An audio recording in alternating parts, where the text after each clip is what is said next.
നിന്റെ ഭർത്താവിന് പോരായ്മകൾ ഒരുപാടുണ്ടെന്നറിയാം. അത് വെച്ച് നീ അവന്റെ മനസ്സിനകത്ത് ഇടം നേടി. ഒരേ സമയത്ത് ഭർത്താവിനെ സ്നേഹിക്കുന്നു നടിച്ചോണ്ട് കാമുകനോടൊപ്പം ചുറ്റി തിരിയാ നീ ഇപ്പോ. കാമുകനോ? പിന്നല്ലാതെ.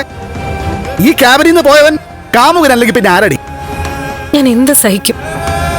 പക്ഷെ എന്റെ കണ്ണേട്ടനെ മറന്നുകൊണ്ട് എന്റെ മനസ്സിനകത്ത് മറ്റൊരാളാണെന്ന് പറഞ്ഞ അതെനിക്ക് സഹിക്കാൻ പറ്റില്ല. ഓഹോ, സഹിക്കാൻ പറ്റാതായ നീ എന്ത് ചെയ്യും? എന്നെ അങ്ങ് കൊല്ലുവോ? കൊല്ലോടി, എന്നാ കൊല്ലടി.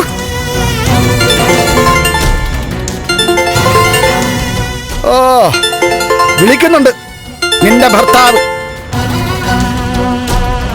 ആ, എന്താ?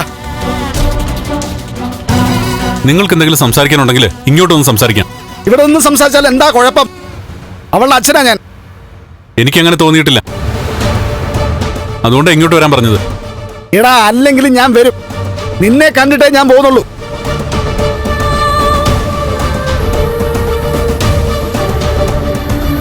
ഞാൻ നിന്റെ ക്യാബിനിലോട്ട് കയറിയപ്പോ തന്നെ അവൻ അവന്റെ ക്യാമറയിലൂടെ അത് കണ്ടു. എന്റെ വീട്ടിൽ തളയ്ക്കപ്പെട്ടവള് ഒരവസരത്തിന് വേണ്ടി കാത്തിരിക്കുമായിരുന്നു അല്ലേ? വാലില് കുത്തി പൊളയാൻ. ഞാൻ എന്റെ അമ്മയെ പകർത്തുന്ന കൂട്ടത്തില.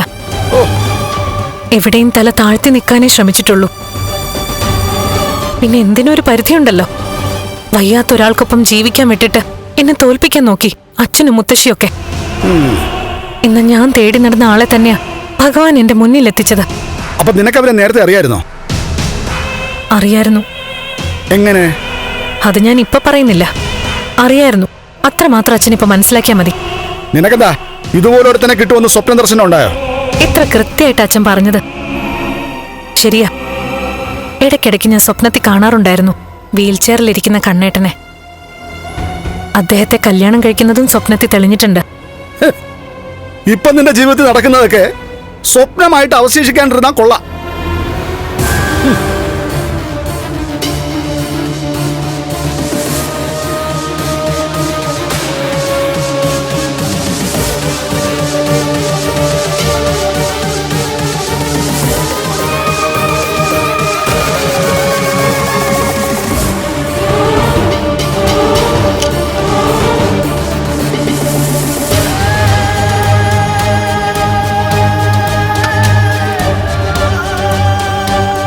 ഇതൊരു ഓഫീസാണ്.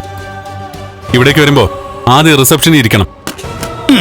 അത് കഴിഞ്ഞ് അനുവാദം ചോദിച്ചിട്ടേ ആരായാലും കാണേണ്ടവരെ കാണാൻ പാടുള്ളൂ.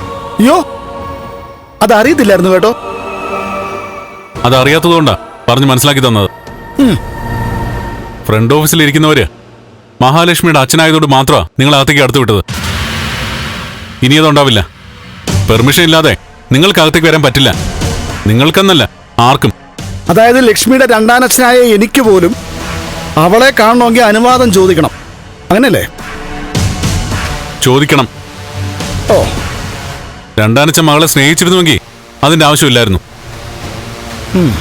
അയാൾ അച്ഛാന്ന് വിളിക്കുന്ന പരിഗണന വെച്ചിട്ടാ അകത്തോട്ട് കടത്തിവിടാൻ ഞാൻ പറഞ്ഞത്. എന്നാ ഇനി അത് പറ്റില്ല. എന്നാ കേട്ടോടാ പുല്ലേ, നിന്റെ ഈ ഉണക്ക ഓഫീസിലേക്ക് അവസാനമായിട്ടാ ഞാൻ കയറി വരുന്നത്. എന്റെ മോള് പിണങ്ങി പിരിഞ്ഞ് വീട്ടിലാടാ. നിന്റെയും എന്റെ വീട്ടിൽ അടിമയായിരുന്ന ഒരുത്തിയുടെയും പ്രകടനം കാരണം എന്റെ മോളുടെ താലി പൊട്ടിച്ചെറിയേണ്ട അവസരടാ ഇപ്പൊ കാര്യങ്ങൾ വന്ന് നിൽക്കുന്നേ. അതിൽ എനിക്കും എന്റെ ഭാര്യയ്ക്കും പങ്കില്ല.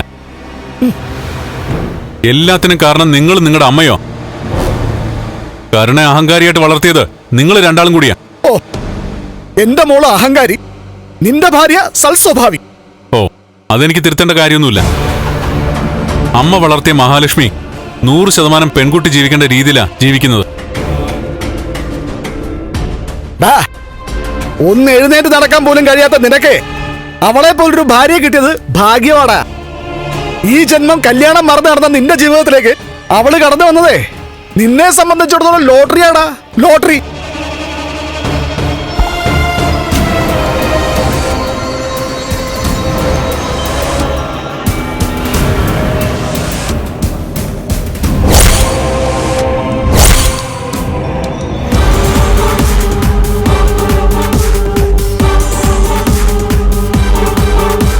ഫ്ലവേഴ്സ് സ്മാർട്ട് ഷോ ശനി ഞായർ ദിവസങ്ങളിൽ രാത്രി 9:30 ഫ്ലവേഴ്സിൽ.